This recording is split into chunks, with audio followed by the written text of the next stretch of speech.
CM Revanth Reddy మాదిగలకు సముచిత స్థానం కల్పించడం లేదని ఆరోపించారు సీనియర్ నేత మోత్కుపల్లి నరసింహులు. దాంతో గత కొద్ది రోజులుగా అసంతృప్తితో ఉన్నానని, 2 రోజుల ఉపవాస దీక్షతో షుగర్, బీపీ లెవెల్స్ పడిపోయాయన్నారు. పార్లమెంట్ ఎన్నికల్లో అభ్యర్థులను మార్చి మాదిగలకు 2 సీట్లు ఇవ్వాలని డిమాండ్ చేశారు. తన జీవితాంతం మాదిగ అభ్యున్నతి కోసం కృషి చేస్తానంటున్న మోత్కుపల్లితో మా ప్రతినిధి Satish face to face. Congress senior నేత మోత్కుపల్లి నరసింహులు గారు ఈరోజు అస్వస్థకు పోయారు. అస్వస్థకు గురి కావడంతో ఇక్కడ బేగంపేటలోని వెల్నెస్ సెంటర్ కూడా తీసుకొచ్చారు. ప్రజెంట్ మనతో పాటు కాంగ్రెస్ సీనియర్ నేత మోత్కుపల్లి నరసింహులు గారు ఉన్నారు. వాళ్ళతో మాట్లాడదాం.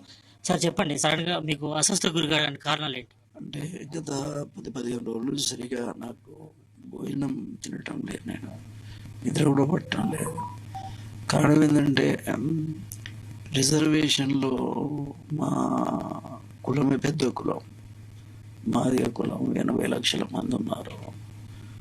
మరి వాళ్ళకెన్నడూ కూడా ఏదో ఒక రకమైనటువంటి బెనిఫిట్ అనేది వస్తూ వచ్చింది. ఎవరైనా ఇచ్చారు, ఏ గవర్నమెంట్లో ఇచ్చారు.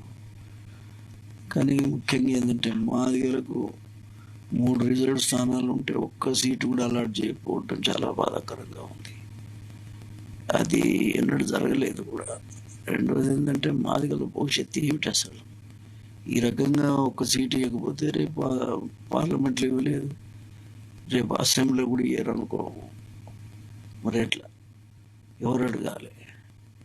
రెండోది ఏంటంటే పార్లమెంట్లో రేపు ఏబిసిడి బిల్లు వస్తుంది.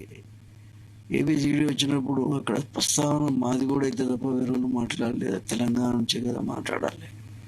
మరి మాది కులస్తుడు ఒకటి కూడా లేకపోతే ఎంత బాధాకరం. అది చాలా విచారకరమైన విషయం. కాబట్టి నేనేమంటున్నా అంటే 80 లక్షల మంది మాదిగలు ఉన్నారు. మీరు గతంలో ఇచ్చినట్టుగా ఇవ్వండి. ఎందుకు ఈసారి ఎందుకు ఇవ్వలేదు, ఎందుకు ఇవ్వడం లేదు? ఇది ముఖ్యమంత్రి గారు ఆలోచించాలనేది నా ఉద్దేశం. ముఖ్యమంత్రి గారు ఆలోచించాలి, మాదిగలకు 2 సీట్లు అలాట్ చేయాలి అనేటువంటిది నా ఉద్దేశం. దాంట్లో భాగంగానే మొన్న దీక్ష కూడా చేశాను. రెండోది ఏంటంటే బీపీ ఫ్లక్చువేషను, షుగర్ ఫ్లక్చువేషన్, మెయిన్గా బీపీ ఫ్లక్చువేషన్ ఉంది. ఓసారి హై అవుతుంది, ఓసారి లో అవుతుంది.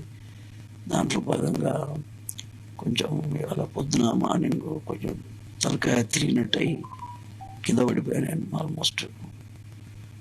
దాంట్లో భాగంగా హాస్పిటల్కి రావడం జరిగింది. కాబట్టి నేనేమంటా అంటే ఇప్పటికైనా ముఖ్యమంత్రి గారు నిర్ణయం సరి చేసుకుంటే, మాదిగలంతా మన గెలిపించుకున్నారు, మేము ఆయన ముఖ్యమంత్రి కావాలని కోరుకున్నారు, తెచ్చుకున్నారు. రేవంత్ రెడ్డి గారు ముఖ్యమంత్రి అయ్యారు. వారు కోరుకున్న ముఖ్యమంత్రిగా వారికి సమన్యాయం చేయండి, మా జాతికి సమన్యాయం చేయండి. పల్లి నర్సులు ఆర్థికంగా నిలకడగా ఉంది. అయితే sugar levels, BP levels, fluctuations కొనసాగుతున్నాయి కాబట్టి కొంచెం నిలకడగా ఉందని చెప్తున్నారు.